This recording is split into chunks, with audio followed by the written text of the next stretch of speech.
What's going on, Internet? I finally have a background that isn't boring and is a lot more reminiscent of me, so I'm excited. Some positive changes coming. Now let's talk about a movie that made me legitimately feel like I was trolled.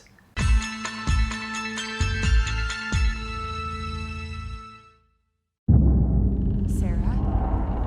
Sarah! Come True is directed by Anthony Scott Burns, the director of the 2018 film Our House. It stars Julia Sarah Stone and Landon Liberon, and it tells the story of Sarah, a young misanthropic teen girl who runs away from home for unspecified reasons, and she enters a sleep study in hope of combating her recurring nightmares. But as the study proceeds further, Sarah begins to suspect that something is very off about the study she joined, and we follow her down the rabbit hole as we start to uncover the things that this study is exploring and how they actually might be really dangerous. So I wanted to see this movie back when it was at Fantasia, but unfortunately I couldn't get my hands on a screener copy. And I think it's probably for the better that I didn't, because having now seen Come True, I don't know how I would have reacted at the time. I don't. This is a movie that's kind of impossible to comprehend, because I'd say for about 80% of this movie, it's great. And then 15% of this movie is frustratingly mediocre. But Lee, that's only 95%. We'll get to that. Come True is a movie that has everything going for it. Great cast, awesome premise, moody soundtrack by Electric Youth, dreamy bylighting out the ass. It's paced and edited very slowly and methodically so as to play into the film centering on dreams. And it's reminiscent of 80s sci-fi horror in its aesthetic, carrying vibes of David Cronenberg, and combining that with the neon-soaked, dreamy vibe of Nicholas Winding Refn films like Drive. From a cinematography perspective, the movie's stunning, full of tons of vibrant blues and purples. It's all bylighting, like I said. Even the visually unique and fascinating nightmare sequences are very slow and focus a lot more on dread than jump scares. Don't get me wrong, there are jump scares in the form of loud noises happening during those sequences, but there's nothing popping out at you, and visually it's solely focused on dread, so the loud noises are really just more obnoxious than anything. For 2/3 of this movie, I was genuinely engaged. It explores horrific concepts that are fairly untouched in the horror genre. Real-life ideas like shadow people and sleep paralysis, and the idea of a shared dream state. I mean, throughout the world, people who do experience sleep paralysis have seen identical shadow people who have never met each other, people who have had the same experiences. Those are really unnerving and fascinating things for a film to explore, and I was so stoked to see this movie going in that direction. And then it doesn't. If there's a descriptor to sum up this movie well, I would say that it's vague. It seems to be solely focused on creating a surreal, dreamlike atmosphere, blending the lines of dreams and reality. Cool, fine, whatever. It does well at that. But it also neglects to answer any questions along the way, and not in a way that forces you to think deeper about the movie and question what you're watching. Just in a frustrating way that feels lazy. Sarah's a perfect example. Aside from misanthropic teen with sleep problems, we don't know anything about her.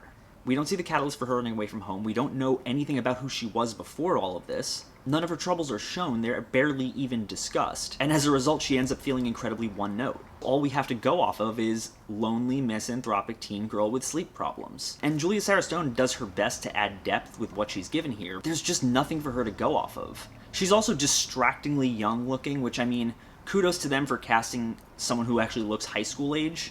But also, yikes to them for casting someone who looks high school age in a film where she has sex with a dude who is significantly older than her, and the scene is preceded by them shoehorning in a very awkward line of dialogue where she goes, "I'm 18, you know." Cool, that makes it less creepy.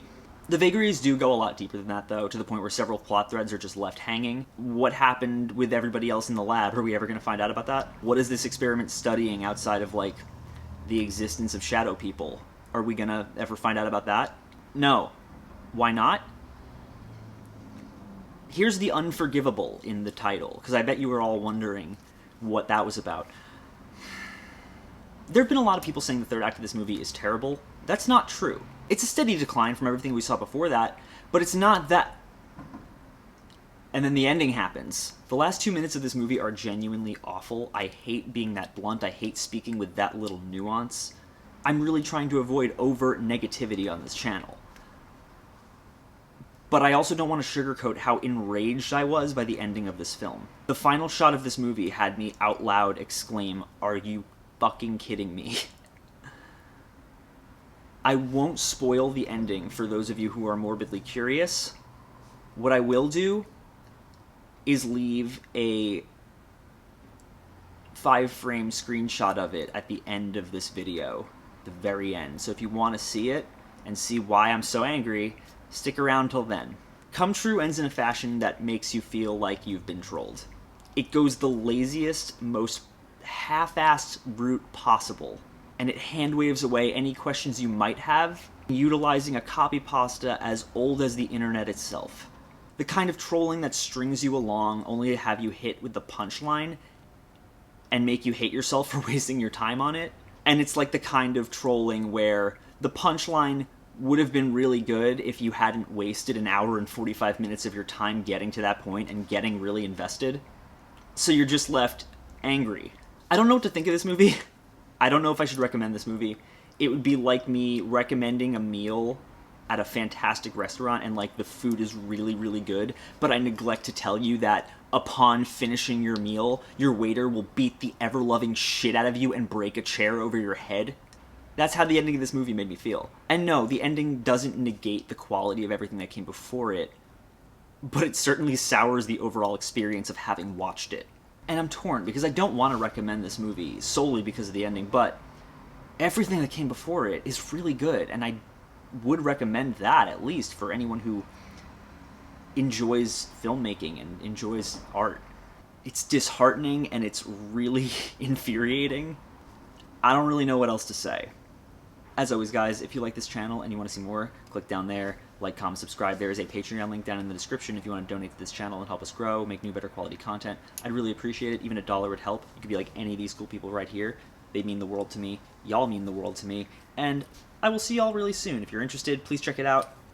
Thanks, guys. Don't you ever feel like you're seeing something that you're not supposed to? Wake up.